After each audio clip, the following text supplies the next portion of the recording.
ప్రస్తుతం యువత దృష్టి పెట్టాల్సిన విషయం ఏమిటి? భారతదేశంలో మామిడి రైతుల్లో ఒక తెలివి ఉంటుంది. అప్పట్లో నేను కూడా మ్యాంగో ఫార్మర్నే. మొక్క నాటిన 12-14 నెలల తర్వాత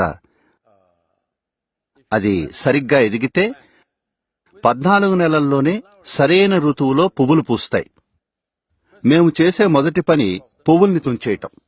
వాటిని అలా వదిలేస్తే కొన్ని మామిడి పళ్ళు వస్తాయి, కానీ పూతను తుంచేస్తాం. తరువాతి ఋతువులో వచ్చే పువ్వుల్ని కూడా తుంచేస్తాం. ఆ చెట్టుని పూర్తిగా ఎదిగేలా చూస్తాం.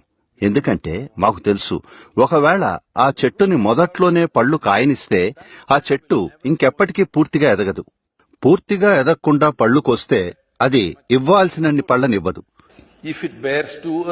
తర్వాత యువత గుర్తుంచుకోవాల్సిందేదే, ముందే జీవించడానికి ఆరాటపడకండి.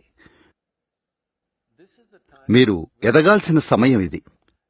మీ శరీరాన్ని, మనసుని, సామర్థ్యాన్ని అన్నింటినీ పూర్తిగా పెంచుకోండి.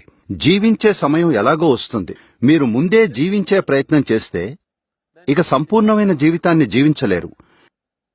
ఈ రోజున మనం దీన్ని పాశ్చాత్య దేశాల నుండి దిగుమతి చేసుకున్నాం.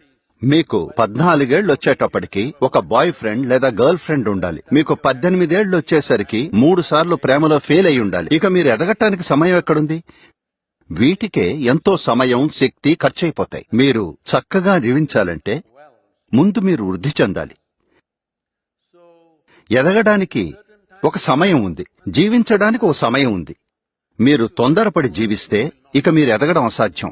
మీరు ఎదక్కపోతే మీ జీవిత నాణ్యత, పరిమాణం విస్తరించడం అనేది ఇక జరగదు. మీకలా జరగకూడదు.